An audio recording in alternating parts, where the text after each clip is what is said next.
News. Telangana state Khammam జిల్లా సత్తుపల్లి పర్యటనలు. తెలంగాణ రాష్ట్ర రెవెన్యూ శాఖ మంత్రి పొంగిలేటి శ్రీనివాసరెడ్డి మాట్లాడుతూ కాంగ్రెస్ ప్రభుత్వం ఇచ్చిన ప్రతి వాగ్దానాన్ని నెరవేరుస్తుందని ఈ సందర్భంగా అన్నారు. ఈ పర్యటనలో సత్తుపల్లి శాసనసభ్యురాలు డాక్టర్ మట్టా రాఘమయ్య, డాక్టర్ దయానంద్, జిల్లా అధికారులు, ప్రజాప్రతినిధులు తదితరులు పాల్గొన్నారు. Telangana state MC9 TV news channel incharge Noore Rabbani. వేదిక ముందు ప్రింట్ అండ్ ఎలక్ట్రానిక్ మీడియా మిత్రులు ఉన్నారు. చిన్నారి బాలబాలికలు, పుర ప్రముఖులు, చాలా మంది పెద్దలు వచ్చారు. ఈ కార్యక్రమానికి మనస్ఫూర్తిగా ప్రతి ఒక్కరికి శిరస్సు వంచి కృతజ్ఞతలు, అభినందనలు. చాలా సంతోషం. ఈరోజు ఆశా ఫౌండేషన్ పేరుతో పదవి ఉన్నా లేకపోయినా ప్రజలలో ఒక అవేర్నెస్ తీసుకొచ్చే కార్యక్రమాన్ని మొదటి నుంచి దయానంద్ రాఘమయ్య గారు గడిచిన 20 సంవత్సరాల నుంచి ఈ ఫౌండేషన్ పేరుతో స్వచ్ఛంద కార్యక్రమాలు అనేకమైనవి చేశారు.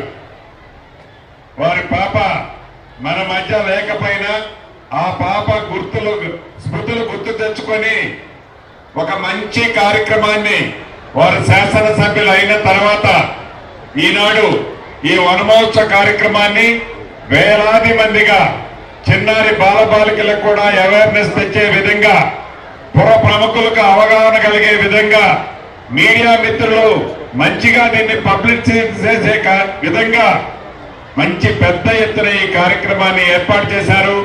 మనస్ఫూర్తిగా ముందుగా ప్రభుత్వంలో వారు ఉన్న ప్రభుత్వ పక్షాన మంత్రిగా, అటవీ శాఖ మంత్రిగా మా అందరి తరఫున వారి కుటుంబానికి అభినందనలు, కృతజ్ఞతలు తెలియజేస్తున్నాను.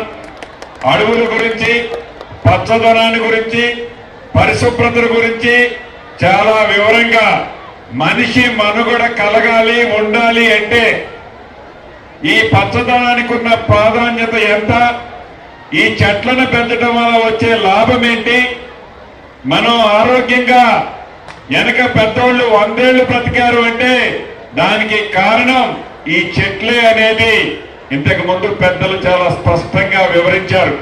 ఇది నిజం కూడా. ఇందాక కవి గారు, జయరాజు గారు చెప్పినట్లు చాలా అద్భుతంగా ఈ వృక్షం యొక్క ప్రాధాన్యత, ఈ చెట్టు యొక్క ప్రాధాన్యత మొక్కైన దగ్గర నుంచి నిత్యము మనిషి లెగిసిన ఉదయం దగ్గర నుంచి రాత్రి పడుకునే వరకు, చివరికి మనము చనిపోయిన తర్వాత కూడా ఈ వృక్షం యొక్క ఈ కట్టెలతో ఆ ప్రాధాన్యత, ఈ మనిషికి ఉన్న అవసరాన్ని చాలా స్పష్టంగా ఒక కవిత రూపంలో జయరాజు గారు వివరించారు. నిజం కూడా అది. ఒక్క నిమిషం మీరు ప్రశాంతంగా ఆలోచిస్తే ఈ పచ్చదనం యొక్క గొప్పతనం, మనం ఎన్ని టెన్షన్లో ఉన్నా, ఎన్ని ఇబ్బందుల్లో ఉన్నా ఒక పచ్చగా ఉన్న చెట్ల మధ్యలోకి మనం పోతే మనకి తెలియకుండానే మనలో ఒక ప్రశాంతత, మనం ఆలోచించుకునే జ్ఞానాన్ని ఆ పచ్చదనం మనకి ఇస్తుంది.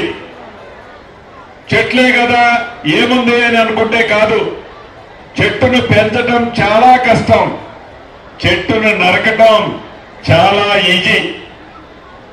పెంచాలంటే చాలా శ్రమించాలి, చెమటను కార్చాలి.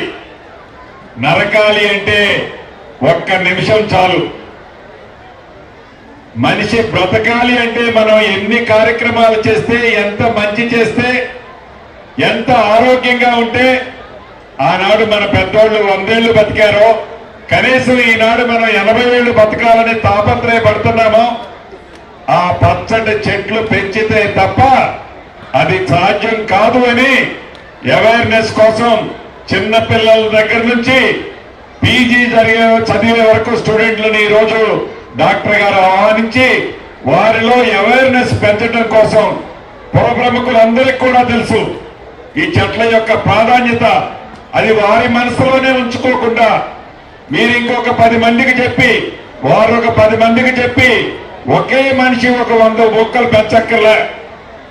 ఒక్కొక్క వ్యక్తి ఒక 10 మొక్కలు, 5 మొక్కలు పెంచితే ప్రతి ఒక్కరిలో ఆ సంకల్పం వస్తే తప్పకుండా ఈ హరితహారం ఏదైతే మనం కార్యక్రమాన్ని చేపట్టిందో గౌరవ ముఖ్యమంత్రి గారు, ఇది గ్రాండ్ సక్సెస్ అవుతుందని మనస్ఫూర్తిగా మీకు తెలియజేసుకుంటూ, ఈనాడు ఈ రాష్ట్ర ప్రభుత్వం యొక్క ఆలోచన చెట్లను పెంచడమే కాదు, విద్యలోనే కాదు, వైద్యంలోనే కాదు, అన్ని రంగాల్లో పేదోడు కొనుక్కున్న ఈ ప్రభుత్వం వచ్చిన తర్వాత గౌరవ ముఖ్యమంత్రి రేవంత్ రెడ్డి గారి నాయకత్వంలోని ఈ ప్రభుత్వం అన్ని సెక్టార్లకు, అన్ని రంగాలలో, అన్ని మతాలు, కులాలు, ప్రాంతాలకు సమతుల్యంగా ఈ రాష్ట్ర ప్రభుత్వం ఈనాడు పనిచేస్తుంది. దానికి మీ అందరి సహాయ సహకారాలు ఉన్నాయి. భవిష్యత్తులో కూడా ఇలానే ఉండాలి అని మనస్ఫూర్తిగా కోరుకుంటూ మరొక్కసారి ఆశా ఫౌండేషన్ ప్రతినిధులందరినీ అభినందిస్తూ సెలవు తీసుకుంటున్నాను. Thank you very much.